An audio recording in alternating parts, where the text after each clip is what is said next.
खुलुमबाय रायजोफोर गिबियावनो नै आरो फिन खनसेबाव गासैखौबो आंनि चेनेल नायगिरि नोंथांमोनखौ आरो गोदान जाय बिथांमोनहा नायदों बिसोरखौबो आङो गोसो गोरबोजों फिन आरो खनसेबाव बरायनानै लाबाय। चलो रायजोफोर नै आङो नोंथांमोननि थाखाय मोनसे गोदान ब्लग लाना फैदों। नोंथांमोनहा भिडिअखौ जोबजासे नायलांगोन होननानै आं गोबांथार आसा खालामबाय। लोगोसे नोंथांमोनहा भिडिअखौ जोबजासे नायलांगोन होननानैबो आङो आरो आसा खालामबावबाय। लोगोसे नोंथांमोनहा भिडिअखौ जोबजासे नायलांबासो आं भिडिअनि गेजेराव मा बुंदों नोंथांमोनहा मोनथिगोन आरो भिडिअखौ जोबजासे नायाब्ला नोंथांमोनहा भिडिअनि सिङावहाय मा बाथ्रा बुंदों बेखौ मिथिनाय नङा। थिग नंगौ रायजोफोर नोंथांमोना थाम्बनेलाव जेरैबायदि नुदों टाइटेलाव जेरैबायदि मोनथिबाय निस्सय नंगौ भिडिअआ बे रोखोमनो जागोन। आङो बे भिडिअनि थ्रुयैहाय सोरनिबा भिडिअ मोननै क्लिप लानानै फैदों। आङो बे भिडिअ मोननै क्लिपनि सायावनो आङो नोंथांमोनजों सावरायनो होननानै दिनै ओंखारबोबाय।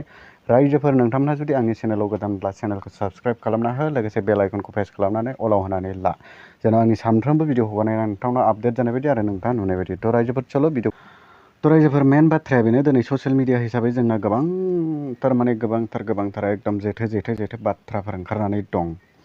सोरनि रावखौ फोथायनो, सोरबा मिस्टि बायदि बुङो, सोरबा सेलेखा बायदि बुङो, सोरबा एकदम खैला बायदि बुङो, सोरबा एकदम खालमेट बायदि बुङो, सोरबा जुलाफि बायदि बाथ्रा बुङो ना ससियेल मिडिया हिसाबै। थ' गासिबो बाथ्राया राजनितिक गोजाना माथो रायजोफोर नोंथांमोनहा बुजिनो गोरों, नोंथांमोनहा गियानि गुनि, नोंथांमोनहा जोंनिफ्राय अनेक गोरोंसिन आरो सालिजारि खालामनो बिजिरनो थाखाय नोंथांमोनहा जोंनिफ्राय अनेक साबसिन हामसिन बुजिनो गोरों नोंथांमोन रायजोफोर।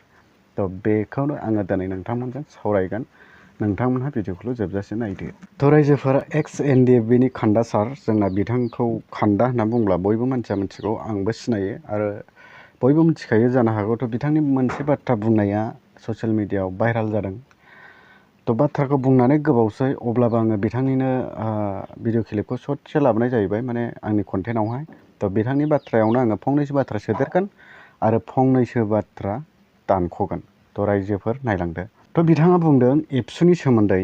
रायजोफोर दिनैहाय एबसुखौ बुंदों बिथाङा, हारिनि जुदि एबसुआ सिनस्रिब्ला, हारिनि जुदि बिमफांब्ला आरो हारिनि जोंनि बर' जाथिनि थाखाय जुदि बेयो बर' जाथिनि मोनसे सिनस्रिब्ला, जाथिखौ रैखा खालामग्राब्ला, जाथिनि दुखुआव खस्थ'आव गासैयावबो गांनायाव उखैनायाव गाबनायाव मिनिनायाव गासैबो लोगो लाग्रा जुदि एबसुब्ला आरो एबसुआ जुदि हारिनि जाथिनि मोनसे सिनस्रिब्ला, मानो बियो भट बिखो आरो मानो बिजेपिनो भट हो, मानो बिबारनो भट हो होननानै बुंखो होननानै खान्दा सार बिथाङा बुंदों। आरो बिथांनि बाथ्रा बुंनाया बेसेबां सैथो आरो बेसेबां नंखाय, बिथाङा सैथो बाथ्रा बुंदोंना नंखाय बाथ्रा बुंदों, नोंथांमोनहा आंनि भिडिअनि थ्रुयै कमेन्ट खालामनो हागोन रायजोफोर। कमेन्ट खालामनो दाबाव। बुंनांगौआ बेनो रायजोफोर, आङो मोनसे बाथ्रा दाजाबदेरनो सानदों बावहाय। नोंगौ थारैनो जुदि हारिनि सिनस्रि जोङो फोथायो एबसुखौ, आरो एबसु होननानै बुङोबा गासै बर' रायजो राजाफोरनि गोसोआव थायो एबसुआ। आरो जाय बर' रायजो राजाफोरनि आरो जाय बर' जाथिनि गोसोआव बिखायाव एबसुनि नाम गैया, एबसुखौ मोनथिया, बेखौ जोङो थारैनो बुंनो हायो 100% हिसाबै बियो बर' जाथि नङा होननानै रायजोफोर। थारैनो मोनसे बाथ्राखौ जोङो खोनायो, बर' जातिफोरनि, बर' रायजो राजाफोरनि गेजेरावहाय गोसारनाय जाय बाथ्राफोरा ससियेल मिडियाआव भाइरालबो जाया आरो बे बुस्थुखौ ससियेल मिडियाआव जोङो खोनाफेरनो मोना।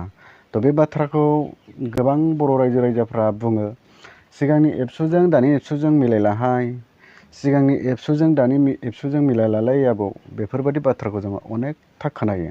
थ' मानि थाखाय, मा एबसुआ मोननै नामा रायजोफोर? एबसुआथ' मोननै नङा, सिगां जा एबसु दं दाबो बे एबसुआनो दं। थ' बे एबसुआनो जोंनि गोसोआवबो दिनैसिमावबो दं। थ' मानि थाखाय बर' रायजो राजाफ्रा, बर' बिमा बिफाफ्रा बे बाथ्राखौ बुंनो गोनां जायो? थ' मेन बाथ्राया बेनो रायजोफोर। दिनै खान्दा बिथाङा बुंदों, थ' डिफेन्सारनि प्रेसमिट बैबारनि प्रेसमिटनि खोथाखौ लानानै खान्दा बिथां सारा बुंदों। थारैनो सैथो ना असैथो बेखौथ' आं मिथिया रायजोफोर। लोगोसे नोंथांमोनहासो मोजांसिन बिजिरनो गोरों, नोंथांमोनहा मोजां सालिजारि खालामनो गोरों, मोजां सालिजारि खालामना नोंथांमोनहाबो आंनि भिडिअनि थ्रुयै कमेन्ट खालाम। थ' आंनिफ्राय आङो फंनैसोल' बाथ्रा बुंगोन जे थारैनो नंगौ, आं बर' जाथि हिसाबै आं फोथायो एबसुआ जाथिनि सिनस्रि। आरो समग्र बर' रायजो राजाफ्रानो, बर' बिमा बिफाफ्रानो, गासैबो बर'नि जाथि हिसाबै बर' जिउ गोनांफ्रानो फोथायो एबसुखौ जाथिनि सिनस्रि हिसाबै। आरो एबसुआ जाथिनि सिनस्रि हिसाबैनो अराय सम अराय जुग थांनानै थानांगौ होननानै बयबो बर' जातिफ्रा, बर' रायजो राजाफ्रा बेखौबो हास्थायो। नाथाय सोरबा सोरबा बर' बिमा बिफाफ्रा बुङो सिगांनि एबसुजों मिलायला, दानि एबसुजों मिलायला, दानि एबसुआ दस्रा जाबाय, सिगांनि एबसुआ दस्रा जाबाय। थारैनो रायजो राजाफ्रा एबसुनि सायाव माबा मोनसे भुल नुदों नामा? आंनि बुंनाया बेसो। थारैनो रायजो राजाफ्रा एबसुनि सायाव मबे भुलखौ नुनानै बे बाथ्राखौ बुंदों जे सिगांनि एबसुजों मिलायला, दानि एबसुजों मिलायला होननानै रायजोफोर। आरो नोंथांमोनहा एबसुनि सायाव मा भुल नुदों? जुदि भुलखौ नुदोंब्ला नोंथाङा आंनि भिडिअनि थ्रुयैहाय नोंथाङा आंनि चेनेलावहाय कमेन्ट खालामनो हागोन। आं कमेन्टखौ अन खालामनो हागोन, नोंथाङा कमेन्ट खालामबानो जाबाय। थ' आङो मोनसेल' बाथ्रा नुगोन, आङो मोनसेल' बाथ्रा बुंगोन। थ' आंनि बाथ्रा बुंनांगौआ बेनो, थ' रायजो राजाफ्रा मा बेखौ हास्थायदोंमोन नामा? थ' रायजोफोर, आंनि बे गुसुं भिडिअ खालामनायाव आङो आंनि बाथ्राजों, खुगानि बाथ्राजों आङो सोरनिबा सायाव टाच जानाय बा सोरबा लिडारनि सायाव टाच जानाय बा सोरबा राजनितिक दलनि गेजेराव टाच जानाय बाथ्रा जुदि बुंफ्लांबायब्ला अननानै प्लिज क्षमा खालाम, बर'नि सासे इउटुबार होननानै। थ' रायजोफोर, दिनै गुसुं भिडिअ बेनोमोन। बाय बाय, थेंक इउ। जों बोरै गनायगोन? नोंथांमोना सिन्था खालामनानै जे जाथिनि सिनस्रिया बोरै एसेबां लेथ्रा जिनिसाव हाबसननानै दिनै इमप्लिमेन्टेसन खालामनांगौनि सार्टआव दिनै बिबारनो बा बिजेपिनो भट होनांगौ होननानै बोरै बिनो हाखो? बोरै बिनो हायो? नोंथांमोना सिन्था खालामलाय। बे बोरै गनायथावना? बेसे लाजिनांथाव बाथ्रा बे। दिनै एकर्डनि बेलायावहाय दिनै बिथांमोनहा इमप्लिमेन्टेसन खालामनो हाया। राजनितिकआनो जुदि सुप्रिम पावारब्ला, सुप्रिम पावारा जुदि राजनितिकनि बेलायावनो जुदि जों मोननो हायोब्ला, दिनै होनब्लालाय एकर्डखौ जोङो मानो बै समाव राजनितिक भाबै खालामाखैमोन नामा? ना बै सरकार सालायग्राफ्रा पलिटिकेल पार्टि नङा नामा? बिथांमोनजोंथ' सावरायनानै गासैबो जिनिसखौ जोङो रायलायलायनायनि गेजेरजों गिभ एन्ड टेक होननाय जिनिसखौ जों खालामदोंना। दिनै आरो मा गोदानै बेफोरबायदि जों दिनै राजनितिकआव फैनानै इमप्लिमेन्टेसन खालामनायनि सार्टआव दिनै नरेन्द्र मदिखौ सेन्ट्रेलाव दिनै PM मा होनो बेखौ प्राइम मिनिस्टार खालामनांगौ मा राव जाखो बेलाय? बेथ' नङा।